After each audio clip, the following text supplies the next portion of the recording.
我想要每一天都和你在一起，像一键开启追捕每一天更新的小甜剧，从第一季到永不结束的大结局。我想要每一集有个甜甜的你，我想要每一集加段甜甜的戏，像一段 MV， 一切铺垫都是为了甜蜜蜜。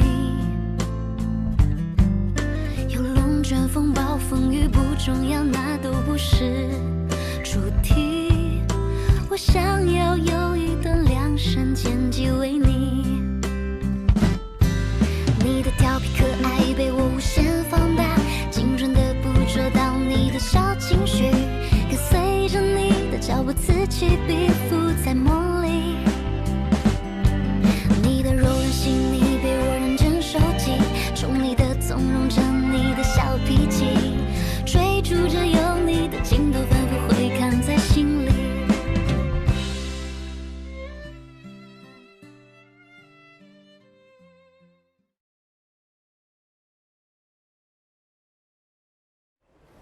आज की मीटिंग यहीं खत्म करते हैं, चलते हैं। अरे वो ऑर्डर अब तक क्यों नहीं आया? वो लोग नौकरी से हाथ धोना चाहते क्या?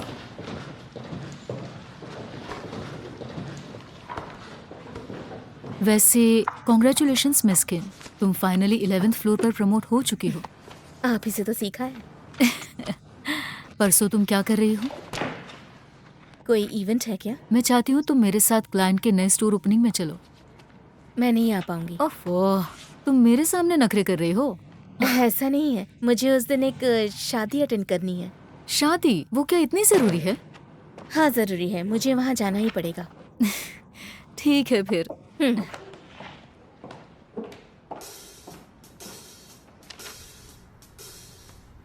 देखो सिंपल सा ही है, पहले पेरेंट्स स्टेज पे जाते हैं और वो स्पीच देते हैं, जरूरी नहीं। और उसके बाद पेरेंट्स तुम दोनों को वेडिंग गिफ्ट देंगे। जरूरी नहीं। ठीक है, तो मुझे बताओ, क्या तुम दोनों को वेडिंग केक काट के रिंग्स एक्सचेंज करके वेडिंग फोटोज नहीं खिंचवानी? रिंग्स तक ठीक है, बाकी नहीं करना। और प्राइस ड्राइंग का क्या? मैं शादी कर रही हूँ, लोग क्यों प्राइस जीतेंगे? नहीं नहीं किंची, तुम्हें तो कुछ भी नहीं चाहिए। तो मुझे बताओ आखिर क्या चाहिए तुम्हें? हाँ, हम मेहमानों को खाना खिलाकर वापस घर थोड़ी ना भेज सकते। तुम शादी कर रहे हो या गेट टुगेदर रख रहे हो? मैं बता दूं, शादी लाइफ में एक ही बार होती है। मेरे लिए इतना काफी है कि मैं खुद शादी में मौजूद रहूंगी, मुझे और कुछ मत पूछो। ठीक है, तो मैं बस तुम्हें एक आखिरी एडवाइस दे देती हूँ, शादी के दिन तुम्हें वाटरप्रूफ मस्कारा लगाना चाहिए। वो किस लिए? अरे तुम्हारी शादी होगी और तुम्हें रोना नहीं आएगा क्या? उसकी जरूरत नहीं, थैंक यू। ठीक है, तुम बहुत जिद्दी हो।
कोई परेशानी है?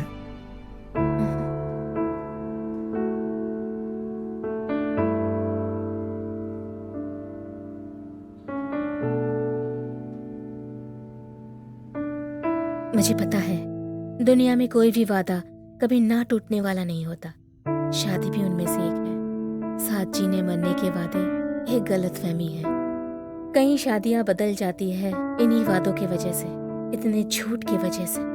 और मैंने कभी नहीं सोचा था कि मेरी खुद की शादी एक झूठ से शुरू होगी। लेकिन ये एक सच्चाई में बदल गई है। किंची, किंची आगे बढ़ो, बीच में क्यों रुक गई? जाओ। चलो आगे बढ़ो किंची, फिक्र मत करो।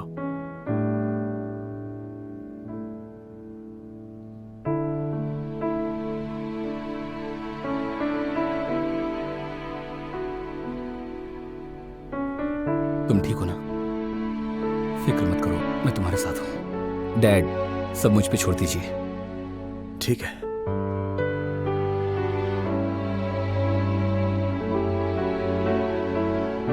मुझे देखो और अब एक गहरी सांस लो, रिलैक्स करो।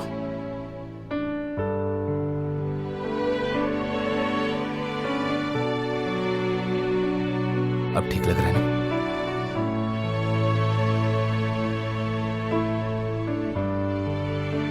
चलो।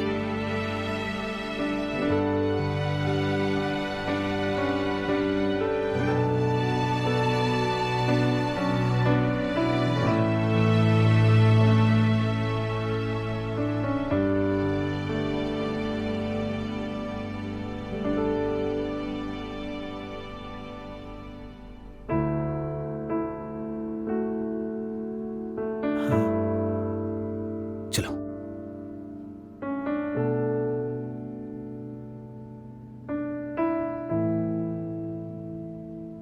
फिक्र मत करना, मैं तुम्हारे साथ हूं, तो तुम्हें डरने की बिल्कुल भी जरूरत नहीं है।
कहीं ये कॉन्ट्रैक्ट के खिलाफ तो नहीं है ना?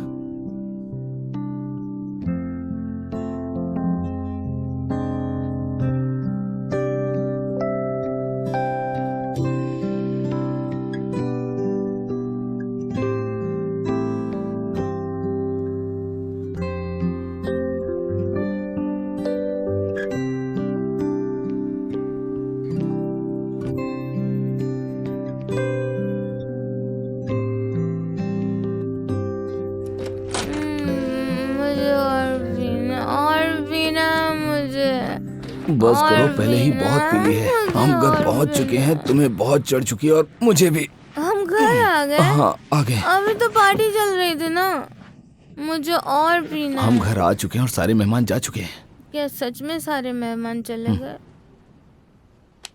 आज तुम खुश हो? मैं भी एक्साइटेड हूँ। मैं बिल्कुल नहीं रोई, शादी एक खुशी का मौका है, मैं क्यों रोती? सही कहा ना? तुम्हें इसको और मजेदार बनाना है?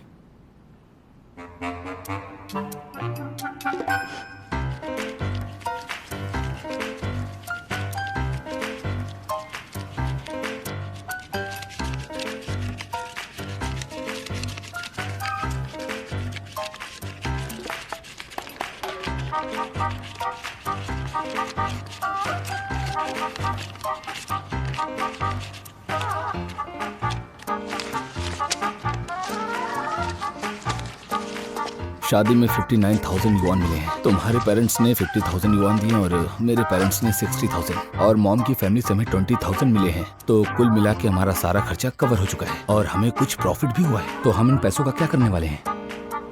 तुम पैसे गिनते हुए कितने हैंडसम लगते हो। मुझे लगता है कि हमें मौका मिलते ही ये पैसे तुम्हारे माँ बाप को वापस कर देने चाहिए। क्या उन्होंने और भी पैसे खर्च किए हैं? किए हैं।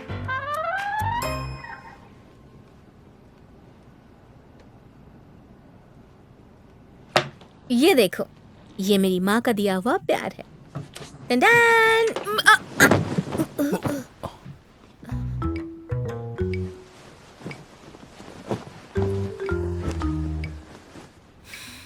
मैं सोच रहा था कि ये मैं कल सुबह साफ कर दूंगा। अब तुम्हें आराम करना चाहिए। Good night. Good night. इसे यहीं रहने दो। सो जाओ।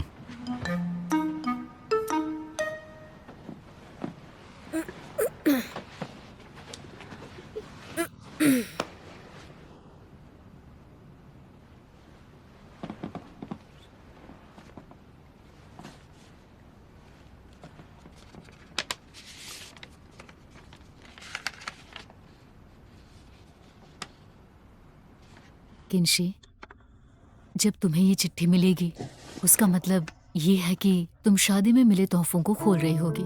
मैं तुम्हें बताना चाह रही हूँ कि जिस दिन तुम पैदा हुई थी वो दिन मेरी जिंदगी का बहुत ही खुशनसीब दिन था। मुझे लगा मैं सबसे लकी इंसान हूँ और मैं तुम्हें थैंक्स कहना चाहती हूँ क्योंकि तुमने हमेशा मेरा साथ दिया, मेरी जिंदगी में हमेशा खुशियां भरती रही। और आज मेरी बेटी की शादी हो रही है। तुम्हें शादी का ड्रेस पहने देखकर, हाथों में गुलदस्ता पकड़े देखकर मेरी आंखें खुशी के आंसू से भर आती हैं। इतने सालों में मैंने बस एक चीज महसूस की है, वो ये है कि मेरी शादी की वजह से तुम्हें बहुत तकलीफें पहुंची हैं। मैंने और तुम्हारे डैड ने बहुत गलतियां की हैं। तुम्हारा ठीक से ख्याल नहीं रखा, परवरिश में कमी रह गई। हमारी वजह से तुम्हें बहुत कुछ झेलना पड़ा। मैं उसके लिए तुमसे बहुत माफी चाहती हूँ। शादी के इतने सालों तक मैंने कोई काम नहीं किया। मैं बेरोजगार थी, कमाने का कोई जरिया नहीं था।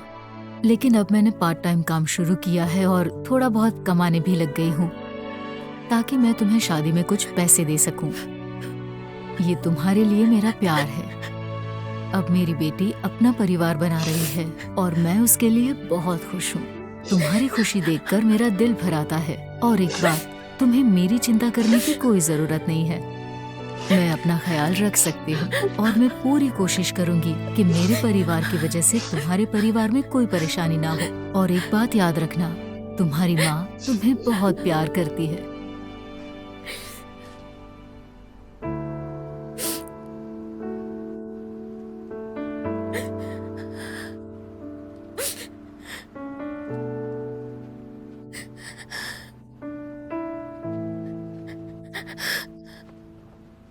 क्या हो गया?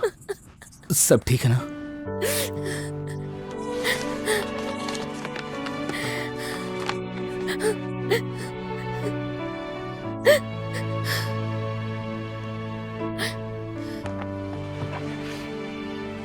शांत हो जाओ, रोना बंद करो।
तुम उठ गई? हाँ। मैं जाके फ्रेश हो जाता हूँ।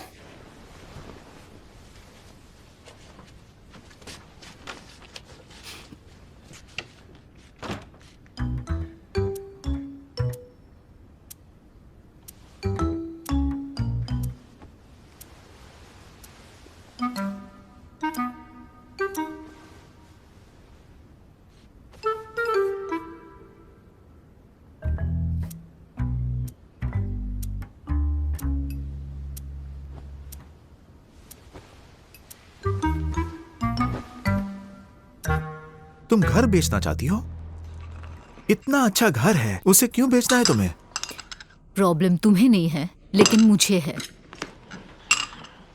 मैंने तुम्हें पहले कभी कहा नहीं, क्योंकि मैं बच्चों के लिए परेशानी खड़ी करना नहीं चाहती थी और मैंने उसके लिए पैसे बचाए भी नहीं थे।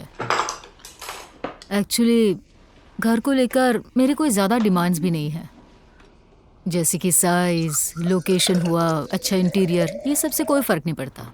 मैं बस 2 चीज़ें चाहती हूँ। एक कि वो किंशी के घर के पास हो, दूसरी हम ऊपर वाली औरत से दूर रहने चले जाएं।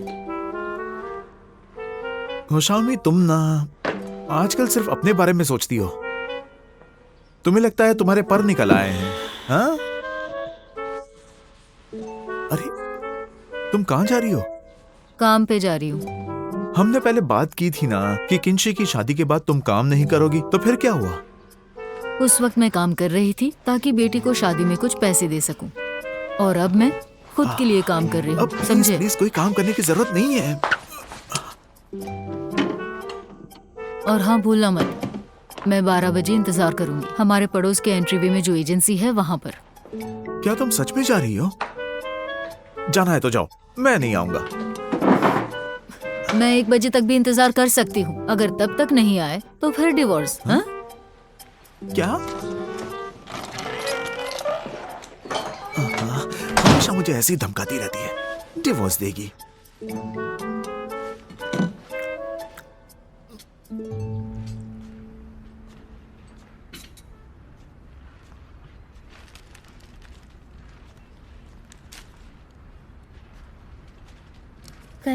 कल रात जो भी हो उसकी जिम्मेदारी मैं लेता हूँ।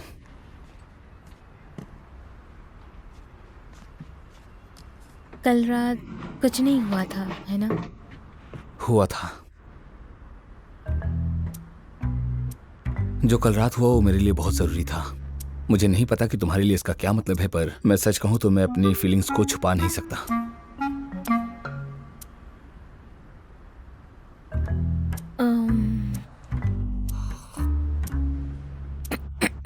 एक्चुअली कोई प्रॉब्लम नहीं है। कल रात हम बहुत थक गए थे और थोड़ी पी भी रखी थी। अगर मौका मिले तो अगली बार बेहतर हो सकता है। देखो किंशी, तुम मुझे पसंद हो। मुझे भी तुम पसंद है। जैसा एक लड़का लड़की के लिए महसूस करता है वैसा। क्या मैं तुम्हारा बॉयफ्रेंड बन सकता हूँ?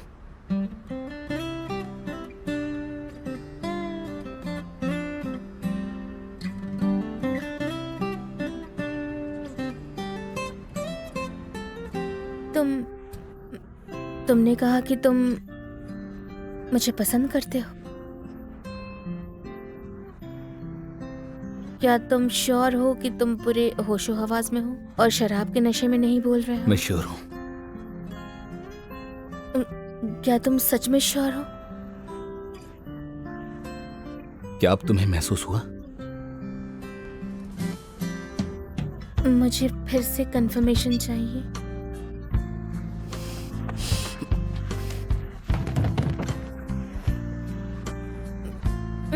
हमारी शादी तो झूठी है, भूल गए क्या? सही कहा।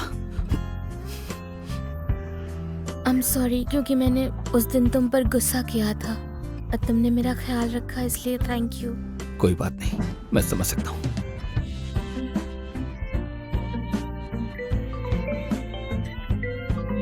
तुम्हारा फोन बाद में देखेंगे।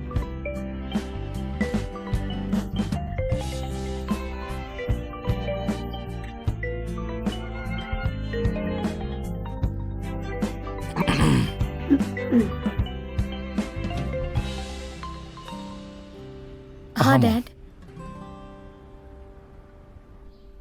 हुआ, ये तुम्हारे लिए। ये डक सूप है एंजेलिका और डेट्स के साथ, हेल्दी है। और ये भी खास तुम्हारे लिए बनाया है। और ये भी ओयस्टर स्टीम्ड एग। और इसके बाद में क्यूकम्बर पॉरेज भी खाएंगे। बहुत कुछ बनाया तुम्हारे लिए।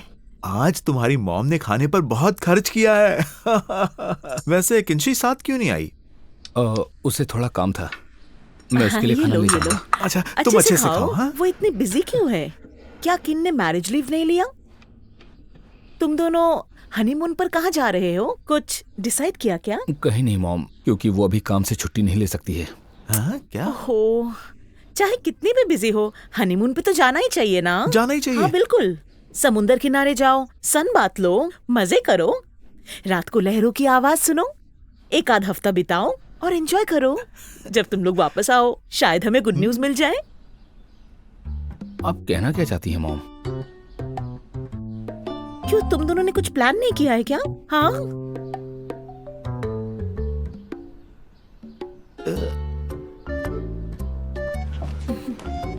अब हमारी शादी हो चुकी है तो हर कोई बच्चों के बारे में सवाल करेगा। अगर तुमसे कोई ऐसा सवाल करे तो तुम क्या जवाब दोगे? हमारी शादी अभी हुई है तो हमने कोई प्लान नहीं किया है। गलत जवाब। अगर तुम्हारी मॉम की पर्सनालिटी को देखें तो तुम्हें थोड़ा घुमा के जवाब देना होगा। तो तुम्हारा सही जवाब क्या होगा?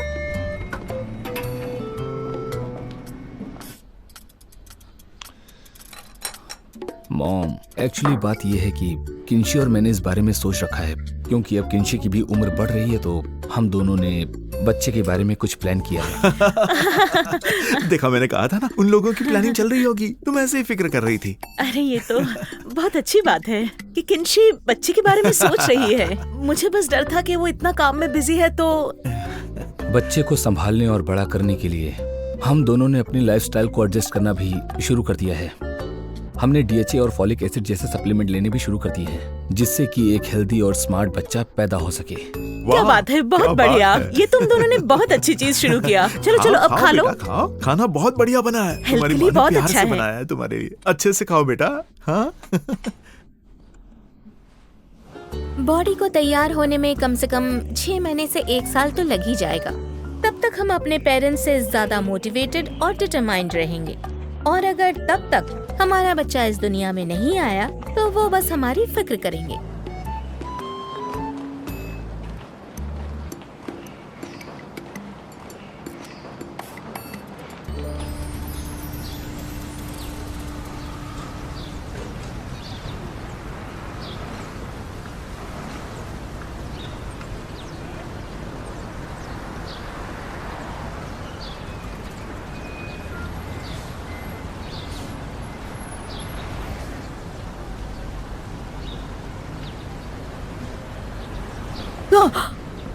ओ किंशी, तुम यहाँ क्या कर रही हो? डरा दिया ना।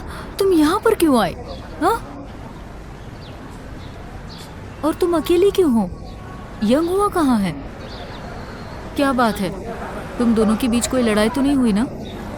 अभी अभी तो तुम दोनों की शादी हुई है बेटा। चलो मुझे सच सच बताओ कि आखिर चल क्या रहा है? हाँ? ओहो किंशी, मुझे तुम्हारी फिक्र हो रही है बेटा। क्या हो गया? कोई बात नहीं बेटा, बताओ मुझे क्या हुआ है। एक श्रिम्प डम्पलिंग्स और एक कैप्सुला डम्पलिंग्स। ओके। क्या हुआ तुम्हें? ऐसा क्यों कर रही हो?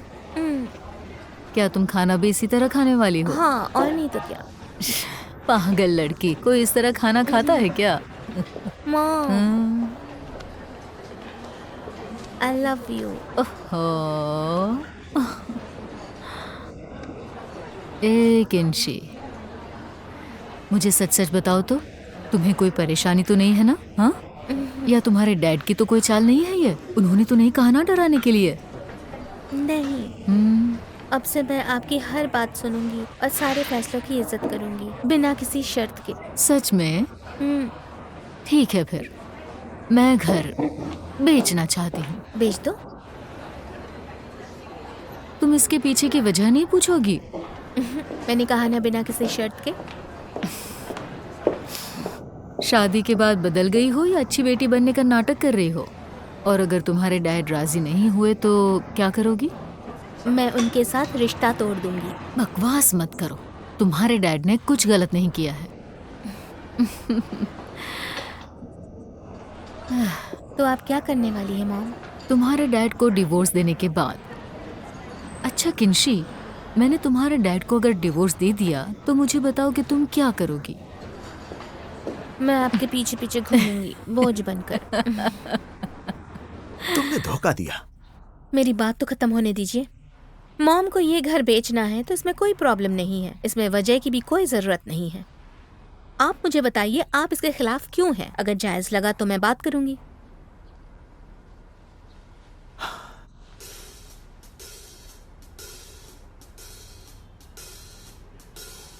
यहाँ तो ल्यूयान का नाम लिखा है प्रॉपर्टी के पेपर्स पर। ये देखो ये है डिवोर्स एग्रीमेंट मेरे और तुम्हारे डैड के बीच। जब हमने डिवोर्स लिया था तुम्हारे डैड ने कुछ नहीं मांगा और चले गए। और एक बात तो उन्होंने तुम्हें बताई नहीं होगी, नीचे वाला घर जहाँ तुम रह रही हो मैं उसकी ओनर हूँ। प्रॉपर्टी के पेपर्स पर मेरा ही नाम लिखा है। जब हमारा डिवोर्स हुआ था तुम्हारे डैड को रहने के लिए जगह नहीं मिल रही थी, लेकिन हमारे बीच में जो रिश्ता था उस वजह से मैं उन्हें बेघर नहीं देख सकती थी, इसलिए मैंने उन्हें रहने दिया, वो भी अब तक। ऐसा नहीं है कि मैं यहाँ से निकलना नहीं चाहता। मैं नया घर खरीदने के लिए पैसे जमा कर रहा था, लेकिन उनके ट्रूप के पास ज्यादा शोज नहीं थे और उतने पैसे भी नहीं मिलते थे। तुम्हारे डैड इतनी कम सैलरी में इतने लोगों का खर्चा कैसे उठा पाते बताओ? फिर उन्होंने थोड़े पैसे कमाए भी थे, लेकिन तुम्हारे डैड उन्होंने तो अपने सारे दोस्तों पर अपना पैसा उड़ा दिया। उनके दोस्तों ने कहा था कि वो बिजनेस खड़ा करेंगे और तुम्हारे डैड को शेयर होल्डर बनाएंगे, और तुम्हारे डैड भी पिघल गए, उन्होंने सारे पैसे दे दिए। फिर पता है क्या हुआ? सब खो दिया। एक और गेस करो। क्या उन्होंने पैसे बनाए? उनके वो अच्छे दोस्त ने बैंक से कर्जा लिया हुआ था जो बिना चुकाए वो भाग गया था, और तुम्हारे डैड शेयर होल्डर होने की वजह से सारी लायबिलिटी उठाई। इतने सालों तक हम जो घर खर्च के पैसे आपको दे रहे थे, मतलब मैं और मेरे भाई, तो उससे आप अपने कर्जे चुका रहे थे? नहीं बेटा, मैंने कर्ज चुका दिया था जब तुम हाई स्कूल में पढ़ रही थी। जब मैं हाई स्कूल में थी आप तब से पैसे कमा रहे हैं। आपके पास घर के डाउन पेमेंट के लिए तो पैसे होने ही चाहिए ना? तुम्हारी माँ और मैं रिटायर हो चुके हैं, कोई बैंक हमें लोन नहीं देगा, और डाउन पेमेंट के लिए मेरे पास इतने पैसे नहीं हैं। जब ताऊ चुनोही से मेरा ब्रेकअप हो गया था आपने घर के आधे पैसे दे दिए, वो कहाँ से आए? सेविंग्स में मेरे पास कुछ पैसे थे और बाकी का मैंने कर्जा लिया। किससे कर्जा लिया? मेरे से लिया। और किससे लिया? उस वक्त वेनबिन को एसोसिएट प्रोफेसर का टाइटल नहीं मिला था, वो छोटी मोटी नौकरी कर रहा था और उसकी बेटी अब्रॉड जाने के लिए जिद कर रही थी। तुम्हारे डैड घबरा रहे थे तो उन्होंने मुझसे उधार लिया। 5 साल हो गए, 3 लाख युआन होगा। मेरे पास सारे प्रूफ है, तुम्हें भरोसा ना हो तो मैं तुम्हें दिखा सकती हूँ। देखो बेटा, बस 2 मिनट शांत रहिए। क्या भैया को इस बारे में पता है? और वेन्यू को? चलो, कम से कम मॉम तो आखिरी इंसान नहीं है जिन्हें इस बारे में पता चलेगा। तुम ये सब अपनी माँ को मत बताना। मॉम और आपकी शादी को 30 साल हो चुके हैं, और लीगली बात की जाए तो परिवार के कर्जे के बारे में उन्हें जानने का पूरा हक है। अगर उन्हें पता होता तो उनकी कंडीशन आपकी एक्स वाइफ से भी बुरी होती। सोचा उन्हें कैसा लगता, कितना बुरा लगता उन्हें। मैं बस उसे कोई टेंशन नहीं देना चाहता। मेरी वजह से उसने कई सालों तक काफी तकलीफ झेली है। उन्होंने सच में बहुत तकलीफें झेली हैं, और इतनी तकलीफों के बाद अगर वो चाहती तो बहुत पहले आपको डिवोर्स दे सकती थी। एक बार सोच कर देखिए, इतने सालों तक आखिर क्यों रही वो आपके साथ? फाइन, देखिए जो भी है आप दोनों के बीच में है, आप दोनों को ही सामना करना है और आगे बढ़ना है।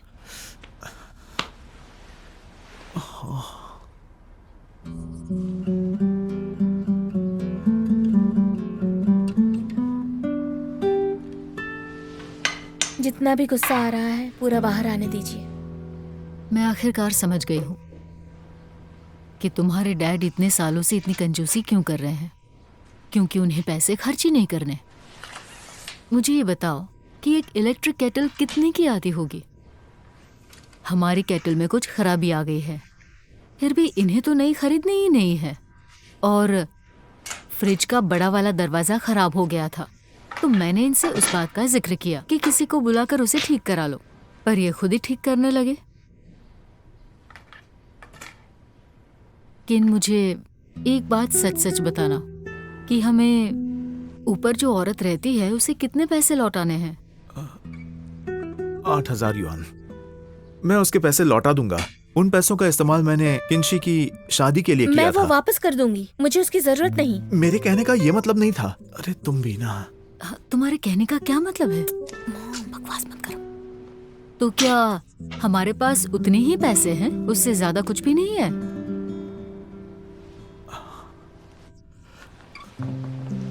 मैं तुम्हें सब सच बताता हूँ। मेरे पास 3 लाख युआन है जो सेविंग्स अकाउंट में पड़े हैं।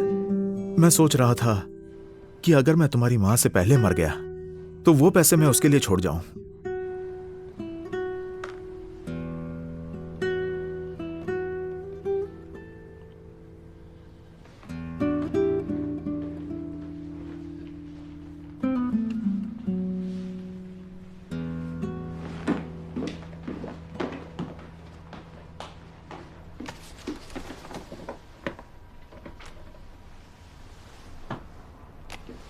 ये क्या है?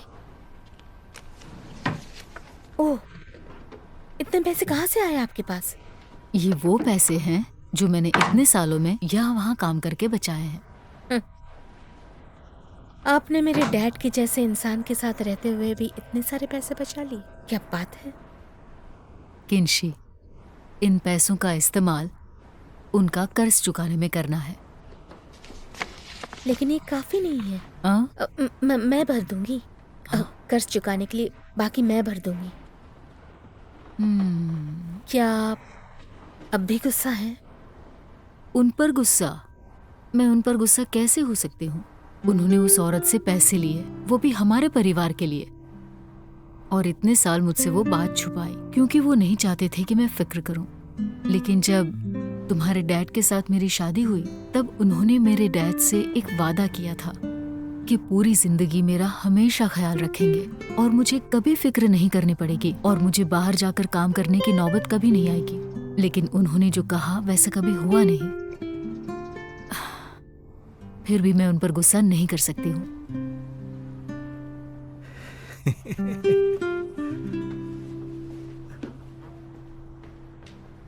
मेरी प्यारी बीवी, तुम्हें तकलीफ पहुंचाने के लिए माफी चाहता हूँ। मैं तहे दिल से तुमसे माफी चाहता हूँ। बस बस, अब नाटक बंद करो। देखो केन, मैंने तुमसे कहा था कि मुझे ना ही कोई बड़ा घर चाहिए और ना ही कोई महंगा इंटीरियर और ना ही कोई अच्छा लोकेशन चाहिए। मुझे तो बस एक घर चाहिए जहाँ हम दोनों खुशी से साथ रह सके। ये तो बहुत अच्छी बात है। चलो, शुक्र है तुम शांत हो गई। गलती मेरी थी और माफी भी मांग ली मैंने। तो फिर एक वादा करो कि कल मेरे साथ घर देखने चलोगे। क्या? ओशामी, तुम भी ना बहुत जिद्दी हो। मेरा बस हो गया, तुम्हारा कैसा चल रहा है? मैं भी बस निकल ही रहा हूँ। तुम्हारे पेरेंट्स कैसे हैं? तुम्हें कोई आइडिया नहीं है मुझ पर अभी क्या बीत रही है।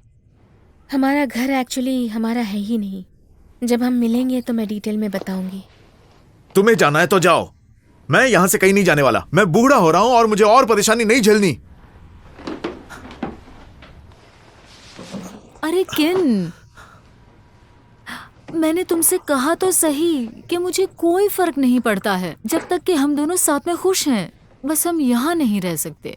क्यों नहीं रह सकते हैं? मैं यहाँ 40 साल से रह रहा हूं और तुम 30 सालों से। तो फिर यहाँ रहने में परेशानी क्या है? हाँ, अभी तो सब ठीक हो गया था, फिर से क्या हो गया? इससे पूछो। किंशी, तुम अपने डैड से क्यों नहीं कहती हो कि या तो वो नए घर में शिफ्ट हो जाएं या फिर मुझे डिवोर्स दे दें?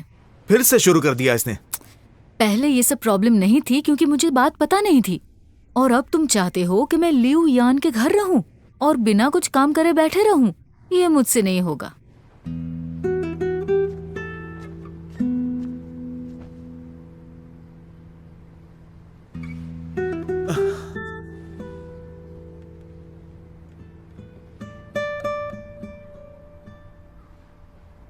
यहाँ के डेवलपर्स मेरे डैड के पहचान के हैं। जो पसंद आए हम चूज कर सकते हैं, हमें डिस्काउंट मिलेगा। ये प्रॉपर्टी अंदर की तरफ लोकेटेड है और विला के एरिया में है। ये ज्यादा महंगी नहीं होगी? तुम उसकी फिक्र मत करो, मेरे डैड हमें पूरा सपोर्ट करने वाले हैं। यहाँ आने से पहले मेरी मॉम ने मुझे कहा। लेकिन शादी हमारी है तो तुम्हारे पेरेंट्स का सपोर्ट क्यों चाहिए? जुन हुई, मैं जानती हूँ तुम्हें इसकी जरूरत नहीं है, लेकिन मेरे पेरेंट्स चाहते हैं कि हमारे लिए चीजें आसान हो जाएं। और ऊपर से मैं उनकी इकलौती बेटी हूँ। उनके पैसों पे मेरा हक है और आगे वैसे भी मुझे सब कुछ मिलने वाला है। अंदर चल के एक बार देखो तो सही। आ जाओ।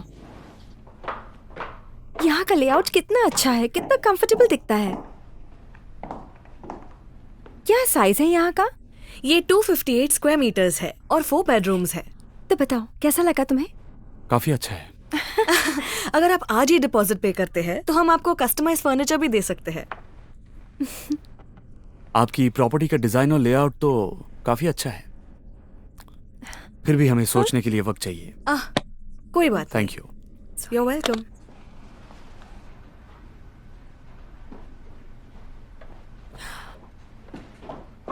इतनी अच्छी जगह तो है। फिफे, ये प्रॉपर्टी काफी एक्सपेंसिव है, हम अफोर्ड नहीं कर सकते। मैं जानता हूं तुम्हारे पेरेंट्स हेल्प करना चाहते हैं, पर पैर उतने ही फैलाने चाहिए जितनी हमारी चद्दर हो। और ये प्रॉपर्टी देखो, ये हमारे बजट के बाहर है ना? तो कौन सा घर हमारे बजट में आएगा? हम 2 बेडरूम्स वाले अपार्टमेंट में रह सकते हैं।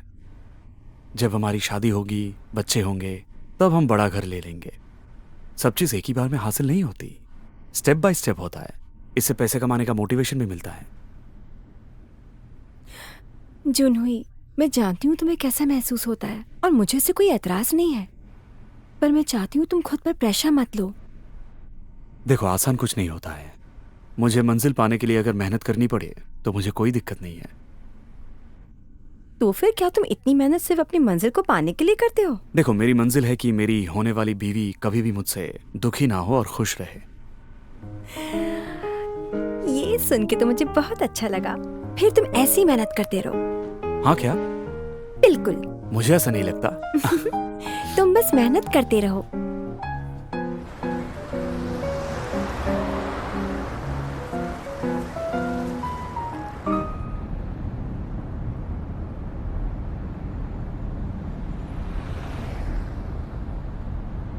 फिक्र मत करो, इस बारे में सोच के फायदा नहीं होने वाला।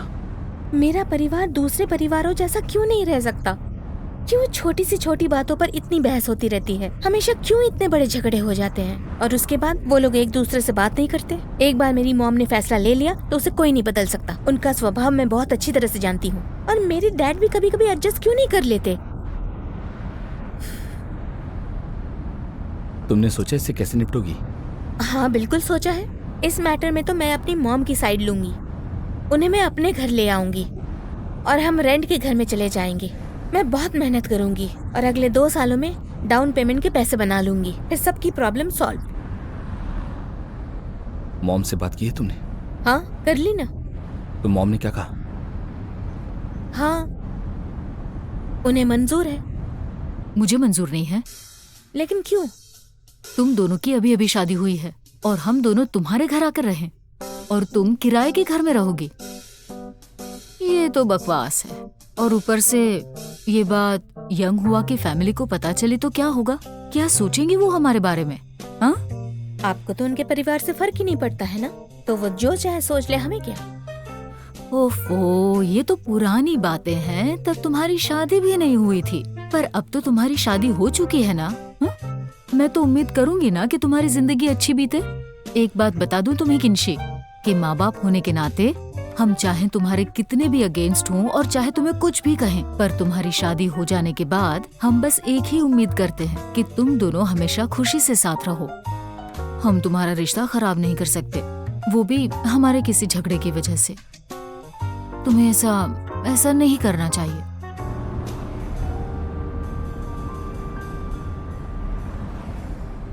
घर को लेकर जल्दबाजी नहीं करते हैं। लेकिन क्यों? मैंने काम करने का सोचा है। तुम काम करना चाहते हो? तुमने तो कहा था कि तुम बेवकूफ लोगों के साथ काम नहीं करना चाहते हो। क्योंकि बेरोजगार आदमी लोन अप्लाई नहीं कर सकता। लोन क्यों चाहिए तुम्हें? घर खरीदने के लिए। तुम घर खरीदना चाहते हो? तुम अपनी मॉम को तुम्हारे घर पे रख सकती हो। मैं हम दोनों के लिए नया घर खरीदूंगा, वो भी 6 महीने के अंदर, और उसके बाद हमें रेंट के बारे में नहीं सोचना पड़ेगा।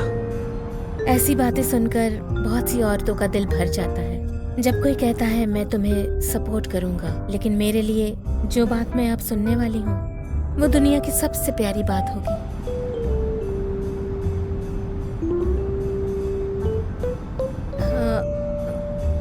एक्चुअली ये मेरी फैमिली का मैटर है। मैं बस तुम्हारे साथ शेयर कर रही थी, मेरा और कोई मतलब नहीं था। तुम अपने प्रिंसिपल्स को मेरी वजह से मत बदलना। मैं तो बस यही सोचता हूँ कि जो भी मेरे क्लोज हैं वो खुश रहें, और अपनी सोच में कभी नहीं बदलूंगा। और मैं ये तभी कर सकता हूँ जब मैं अपना कदम आगे बढ़ाऊंगा। तो मैं चुपचाप क्यों बैठूं?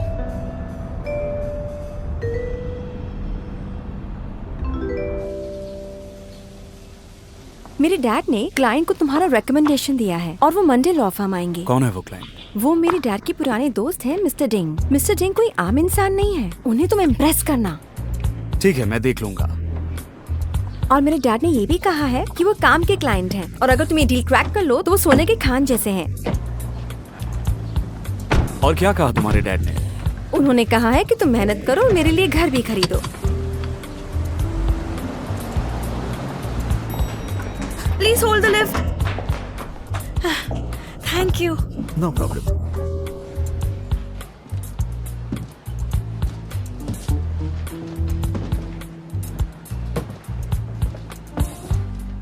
हेलो। हेलो, मेरा नाम डिंग है। मिस्टर टाओ के साथ मेरी अपॉइंटमेंट थी। ठीक है मिस्टर डिंग, एक मिस्टर मिनट। डिंग, मिस किन, इतने वक्त बाद काफी मिले हैं। वक्त हो गया। तुम तो और भी ज्यादा खूबसूरत लग रही हो। वैसे मैं जानता था तुम उस छोटे लॉ फर्म में ज्यादा देर तक नहीं रहने वाली। तुम्हें करियर में ग्रोथ मिल रही होगी। आप मुझे अच्छे से जानते हैं, बताइए कैसे आना हुआ? फिर से डिवोर्स ले रहे हैं? ये सब तुम्हारी गलती है। तुम मेरी दुखती रग पर हाथ क्यों रख देती हो? आजकल की लड़कियां बड़ी तेज होती हैं, और मुझे वैसी ही लड़कियां पसंद है। उन्हें मेरे पैसों से ही प्यार होता है, मुझसे नहीं। हाँ। तो कुल मिला के बात यह है कि गलती तुम्हारी है। मेरी गलती? अगर तुम मुझसे शादी कर लेती तो मुझे 4 बार डिवोर्स लेने की जरूरत नहीं पड़ती। क्या कहती हो? देखिए मिस्टर डिंग, आप अभी भी फ्लर्ट कर रहे हैं तो डिवोर्स तो होना ही था। तुम मुझसे शादी तो करो, मैं पक्का सुधर जाऊंगा।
就像